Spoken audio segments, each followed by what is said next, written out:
Hi everyone, this is Joseph Braverman. Um, I'm here to do the very first video interview for The Dark Knight Rises. And first off, I want to say that before I even begin this review, I just want to send out all my prayers to the families of the Aurora tragedy today. And it's a sad day for movie going. I'm not gonna lie, it did put a damper on what was supposed to be a good day today, and it's not something any of us should really take lightly. But I think being a moviegoer means you have to be resilient, and so I think we can kind of overcome whatever tragedy and horror that has befallen this weekend. I hope everyone goes to see this movie because it truly is a work of art. Um, okay, so basically, what I want to talk to everyone today about is, of course, The Dark Knight Rises.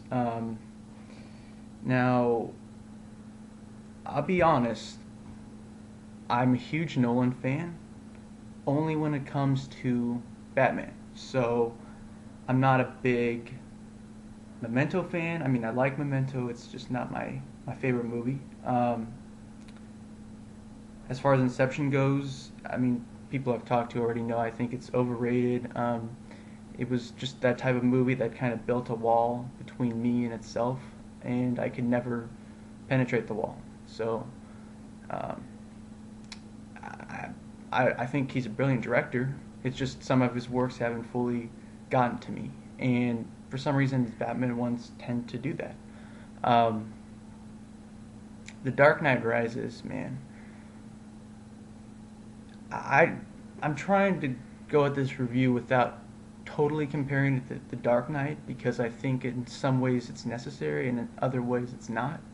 Um, but in all honesty, I mean, how can you tackle a film within a trilogy without comparing it to its other um, pieces? So, with that said, I will say that as far as The Dark Knight Rises go, in comparison to the other films in the trilogy, it's the best one by a mile. And here's why. The Joker is such a great villain, and Heath Ledger brought such a performance to that role. Now, taking away the Joker from the entire film, you have a great story. You have some events that are unpredictable that occur, but stripping the Joker's performance away, the film doesn't have the same impact.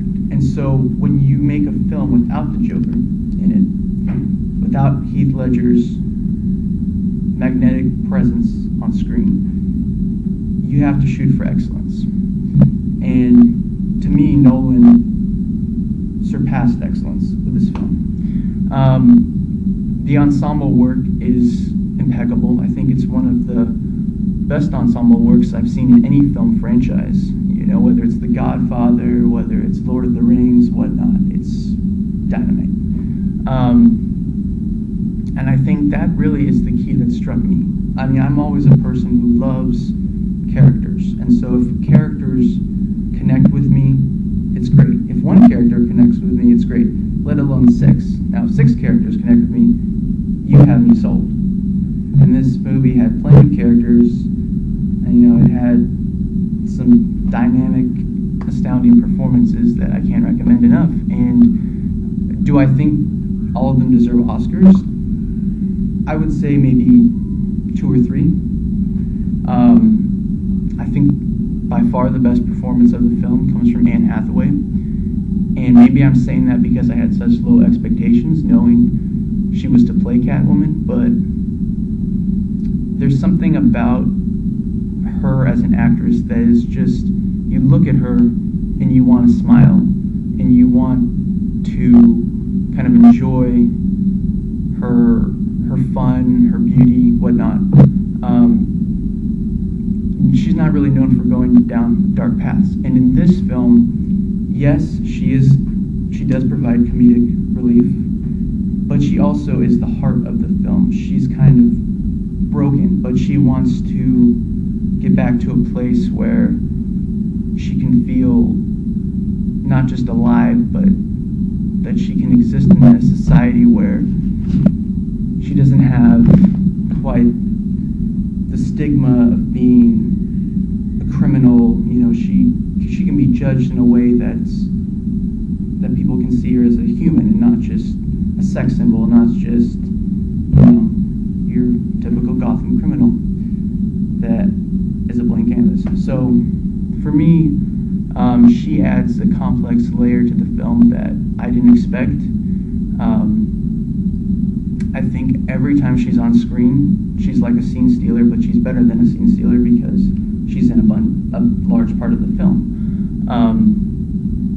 And her chemistry with Bale is great. I mean, I thought Emma Stone and Andrew Garfield in Spider-Man, or The Amazing Spider-Man, was some of the best film chemistry I've seen, but I gotta say that it may have been topped by Anne Hathaway and Christian Bale's chemistry. Every time they're on screen, it's like two powerhouses at work. They come together and they make it happen. So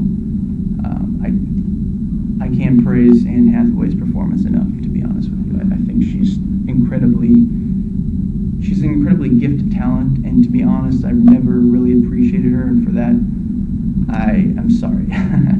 I was blown away. Last year, Carey Mulligan was another person that I flew under my radar for whatever reason. This year, it's Anne Hathaway. She's just rising to the top. I have a feeling that she's going to be nominated for Les Mis, and I haven't seen Les Mis yet, but I just have a sinking feeling it's going to be another one of those DiCaprio right year, wrong movie sort of things. So we'll see. But as far as the rest of the cast goes, I think Bane. I can understand why people think he's a weak villain. I've read reviews that have said that he was boring. But I think what people are forgetting is that, one, he's not the Joker. He doesn't have the mythology and the backstory of the Joker to really tap into.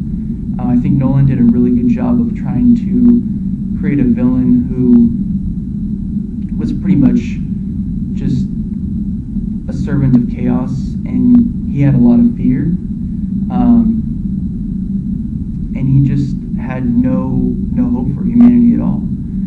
And there were times at the beginning where I was like, I'm not sure if I like this. As soon as I heard his voice, I was thinking, oh my God, it's the second coming of General Grievous from Star Wars Episode 3: Revenge of the Sith. So I wasn't too sure about it. But the more the film went along, the more I started embracing the role.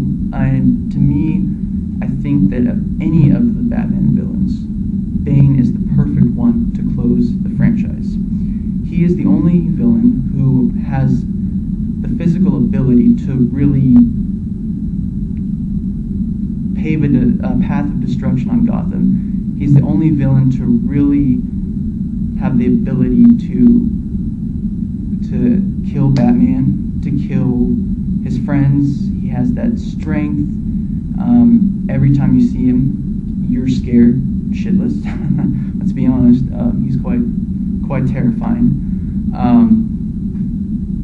But he works so well in this film. He causes so much chaos, and he threatens your favorite characters' lives literally every second. You always think, oh no, this person could die at any time because Bane is here. And as great as the Joker was, I think that I never got the sense that Batman his life was truly in danger when he fought against the Joker. And in this film, Bane, you see Bane, you're like, oh shit, Batman, stay away, stay as far away as you can. So I think in that sense, Bane served his purpose quite well and quite appropriately.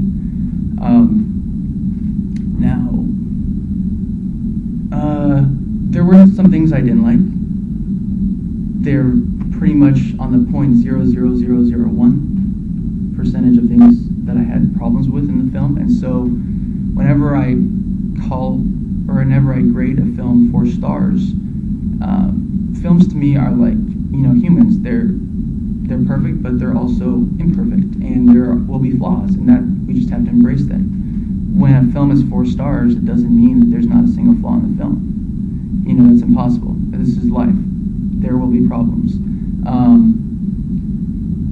And some of the cameos worked for me, some of the cameos didn't work for me. I don't want to spoil it for anyone who hasn't seen it. I'll just leave it at that. Basically, the only character I think who really did not work for me, and this is not to take away anything from his acting ability, because I think he's superb, but Michael Caine's Alfred he was a little too much in this film as far as his emotions went. He said and did things that contradicted his previous sentiments in other films within this trilogy. And so I felt like, in this regard, the screenplay went a little off. I think what they were trying to go for was that, look, Alfred, he's a person, he's not a slave, he's not a servant to Bruce Wayne. He makes up his own decisions, he makes up his own mind, he can do whatever he wants. He's his own person. So that sort of rebellion aspect to Alfred that we never see was sort of there, and I think that they highlighted it well. I just don't feel like the execution made a lot of sense. I think what he was saying, if you got caught up in the emotion, I can understand why. I just was a little cynical toward his storyline because it really didn't match up with the Alfred we knew from Batman Begins and The Dark Knight. So in that respect, I think Michael Caine is a brilliant actor. I just think his character of Alfred wasn't perfect in this film. And that's no slight to him as an actor. It's just a small slight to the screenplay, which by and large is spectacular.